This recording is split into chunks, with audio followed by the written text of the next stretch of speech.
かしら。ああ、どうやらフレミネ君の容体は落ち着いたようだ。もちろん。じゃなきゃ医務室を離れたりしないのよ。で、そっちの二人が来るのは想定してたんだが、看護師長は何しに？クロリンデさんの様子を見に来たの。具合は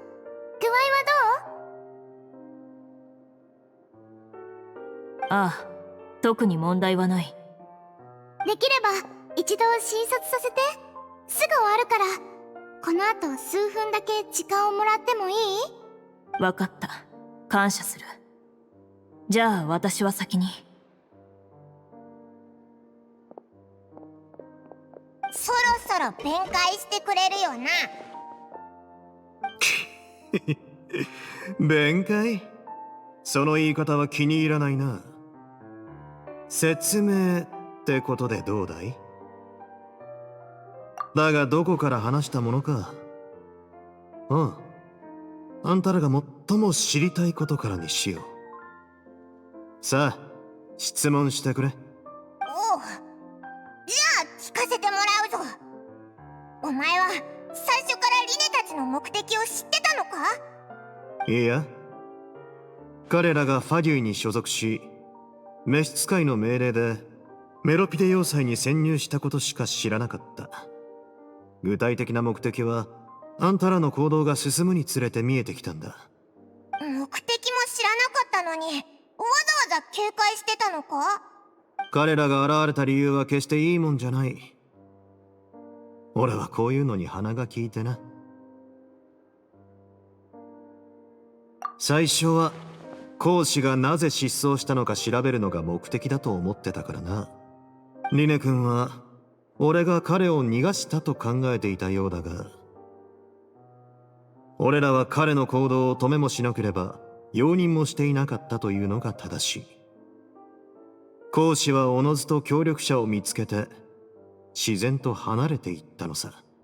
スネージナヤの執行官がフォンテーヌで失踪したとなれば、きっと召使いはそれをネタにするだろう。俺もあの執行官がどこに行ったのかちょうど気になっていた。どっちみち調べる必要があるのならファデュイの人間に調べてもらった方が得だろ。俺はただ結果を待てばいいんだからな。漁夫の利ってわけか。別に構わないだろう。まあその後の状況が変わったのは少し残念だったが、おそらくフレミネ君からも聞いてるはずだ。メロピデ要塞周辺の海水に変化が起きてるとな。禁域こそがリネ君の元々の調査目的。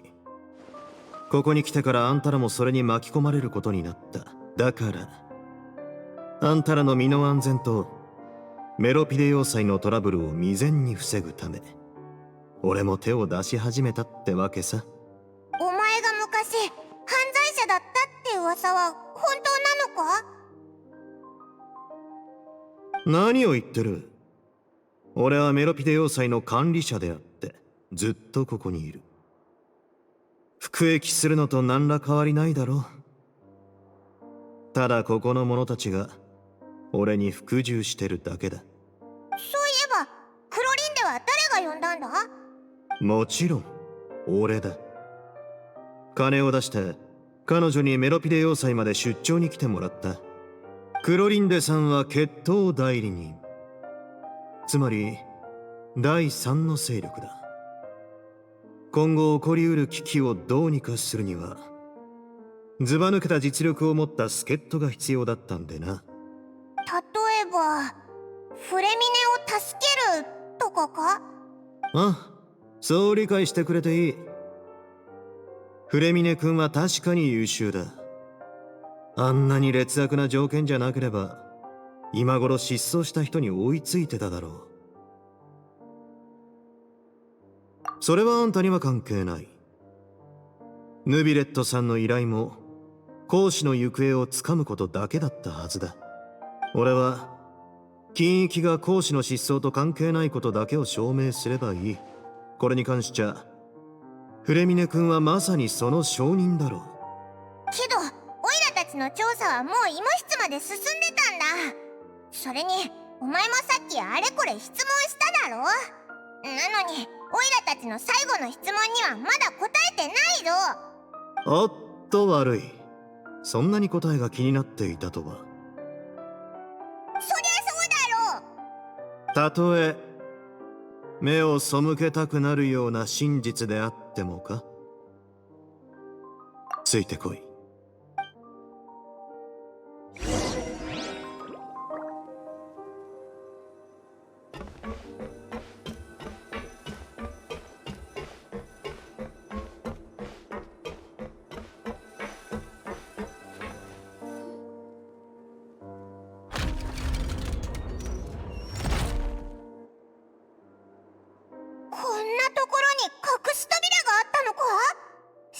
地下室まであるぞ。よくこんなの隠してたな。ここはメロピデ要塞だ。それを忘れてもらっちゃ困る。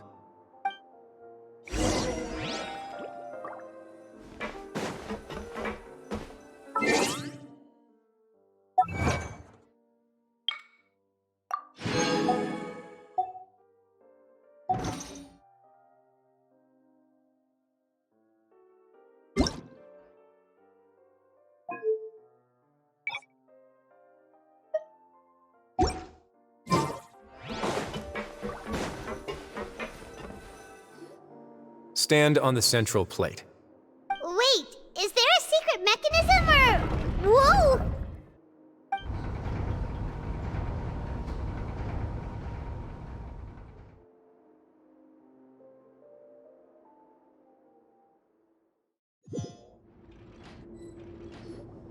So, this is the Forbidden Zone? Honestly, for a place so well hidden, Paimon sure doesn't see anything special. What a huge door! There are 3 such isolation gates in total. Generally speaking, I'm the only one who's allowed to go inside. Hence the name Forbidden Zone. Am I correct to assume you're going to run on back and tell your little Fatui friends everything? Well, Paimon wasn't thinking of keeping anything from them. Well, I'd advise you wait until you've seen the whole truth of this place for yourself before deciding whether or not to tell them.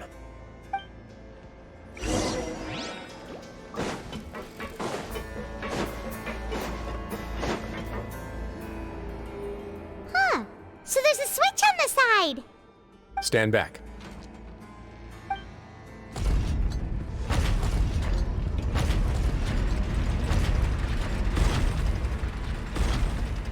Whoa! They all just went up one by one! Go on, have a look.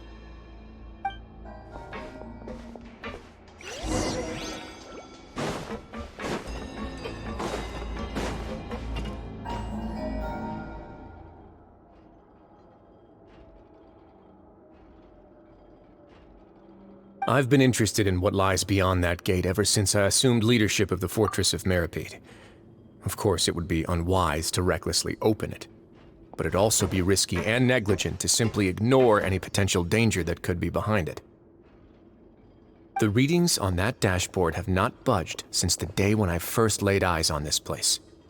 But over the past year, the needle has crept upwards from its original position, likely because some parameter it's been tracking has changed, if only infinitesimally. Normally, I would have ignored it, but I happened to have some free time when I noticed it, so I investigated. Any guesses what the reading could be tracking? Very reasonable guesses. I've considered both of those as well. Unfortunately, our dashboard is tracking something less ordinary. The temperature should vary with weather and climate changes, so for something that rarely shifts, the water pressure is more likely. We ran a few tests to increase the pressure from the outside, but the readings didn't change at all. Later on, a few more possibilities occurred to me, such as a potential connection with the primordial sea. I began to make a few preparations based on that hypothesis. Over the past few days, the needle has moved again. With that, and the symptoms that Fremine displayed after leaving the fortress, I can now confidently conclude that the readings represent the concentration of primordial seawater in the seawater nearby. The concentration of primordial seawater? But we're already under the sea!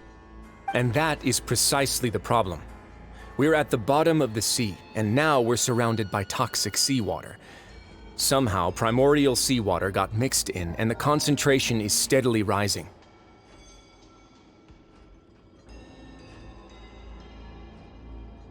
Yes, that's very likely.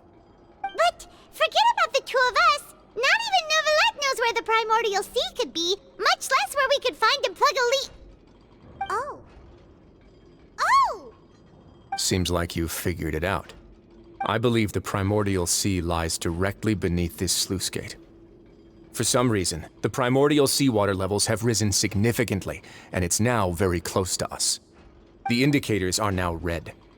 Although the gate still stands, some primordial seawater has already leaked out and mixed into the sea around us. If this continues, soon it will no longer be able to hold back the primordial sea at all. Yeah, you know what the legends say. If this place falls, then everyone in Fontaine will be turned into puddles in the span of a night. But that's just too weird! Why would the Fortress of Meropide be built right above a sluice gate for the primordial sea? Who built this place anyway?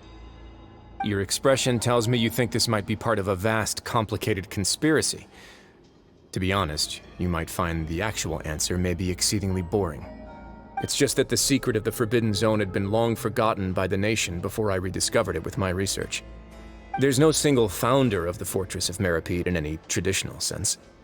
What we know about its history has been left to us by the people who used to live here. When the previous Hydro Archon Egeria ruled the land, all convicted criminals from Fontaine were exiled. The people drove the criminals away like a wolf pack chasing away the banished. The criminals received no sympathy of any kind from the people. They were exiled to the desolate seaside, where they experienced only pain, struggle, and the bone-chilling cold. Some of them began to repent, and prayed to the Hydro Archon, asking if there was still anything they could do. The Hydro Archon took pity on them, and said, "You may go guard my secret, deep underneath the waves." And so, leaning on the power of the Hydro Archon, they gathered underneath the sea and began to build a fortress. They became a community down there in the deeps, and over the years helped it to grow. As the number of exiles increased, more and more people joined the community. When the first group of exiles died, they left the yet unfinished fortress to their successors. The Hydro Archon continued to lend her support, allowing the fortress and what it stood for to continue growing ever larger. Before long, this dark underwater fortress became the sinner's only home. And with that, the people here stopped referring to the fortress as a prison. They saw themselves as repenting sinners who would regain their freedom once they had sufficiently redeemed themselves. But as time went on, people also realized that the fortress was a lonely place. Once they had gotten used to life here, they could no longer feel comfortable living in the overworld. Once they had finished serving their sentences, some people left and some others chose to stay. They'd find some idle position and let their withered souls fade away with the ancient secrets of the past. After many, many centuries, few people still remember the reason for the fortress's founding. Now they just see it as an integral pillar of Fontainian society, as the place where criminals deserve to be sent. Now and again, researchers manage to break one law or another and live out their days in the fortress. I learned all this from an elderly historian. Everyone else just thought he'd made it all up. But now you know every part of that history is true. Indeed. It's just as the prophecy says. If this gate fails, then everyone will be dissolved into the sea. To be frank, not really. But sadly, that hasn't stopped this prophecy from proving all too accurate. Prophecies are troublesome things. Just hearing one will create the first wave of panic. Seeing signs of it will bring about the second, and actually witnessing it in real time, the third.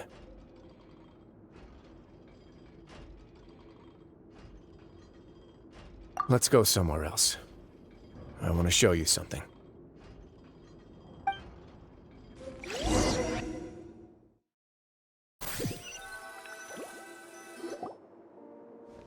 This is it. Your Grace, perfect timing. The results from our last round of experiments have... Wait, Jurier, he's not alone! Huh? Lorvine and Jurier? No need to panic, you two. I've already told them about our plan. What? After you warned us not to tell a single soul about any of this? I'm skeptical as well. Are you sure they are trustworthy? The results speak for themselves, don't they? These two may already know more than you could ever imagine. All right then, if Your Grace insists. They seem harmless enough, so I'll trust them for now. How about some reintroductions? This is Jurier, one of the highest-ranked researchers from the Fontaine Research Institute. He used to work under Edwin. I trust that you've heard of Edwin? Good. Saves me a bit of time explaining. Edwin's main areas of research were archaeum and gravimeters. As his assistant, Jurier is quite familiar with them as well. I hired him to be my technical consultant. You want to blow up the fortress of Meropide? Ah, what a lovely idea. I'm already imagining it in my head. Gotta admit, I'm tempted as well. Guys, focus! Focus! That taskmaster over there is Miss Lorvine, and is also one of my technical consultants. While Jurier used to be Edwin's assistant, she used to be Jurier's assistant. Ooh, are they together? See, everyone keeps asking this question. Are you too sure you're not a couple and just using your work as a convenient cover? Your Grace, I am not in a relationship with this man! If I dated her, I'd officially be madder than Edwin. Jeez, forget I said anything then. Follow me. Whoa, there's another door that goes right up. Your constant amazement makes it seem like the fortress can do anything. But Paimon really thinks everything's super cool.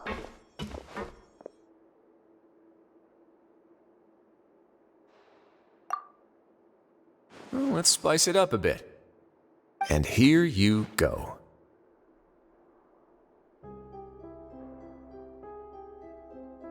What a huge ship! This is also a production zone that Paimon's never seen before. What's going on? How much do you know about Fontainian history? Not much at all. Well, then maybe you haven't heard the story of ancient Lemuria. To give you a quick rundown, Fontaine used to be ruled by the Lemurian dynasty. According to legend, the Lemurian king Remus came to this land after being inspired by divine revelation and found the seer Sibila, who had taken on the form of a golden bee. Taking the golden bee with him and riding on a huge ship, the Fortuna, he created his nation above the surging waves. He called his nation Lemuria, and used the Fortuna to incessantly search for new tribes and islands, calling on them to join his empire. There's a ship in this story too? Where there's water, there'll be ships. People believe that hope can always be found at the end of a voyage. Do you believe that too?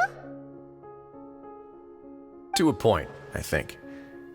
As you've already seen, I have a whole factory's worth of labor, materials, and technology at my disposal. Certainly can't hurt to give it a try. So the moment I began to speculate that the primordial sea might lie underneath the gate, I also began this project. Were you inspired by the legendary Fortuna? Maybe. Fontainians need something to hold on to cope with the impending disaster. Were the workers to find out the truth behind this ship, riots would destroy the fortress faster than any catastrophe. As the fortress's administrator, I'd never make such a reckless call. All right, that's enough talking for now. I'll need another 3 cups of tea to soothe my throat. Do you have any other questions? Seems like you're good.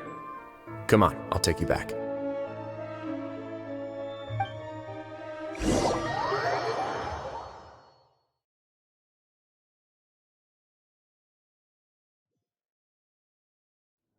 I'll leave you here for now. Oh, thank you so much. No worries. But don't forget, it's up to you whether or not you want to share what you just saw. What you do from here on out will likely affect those three as well.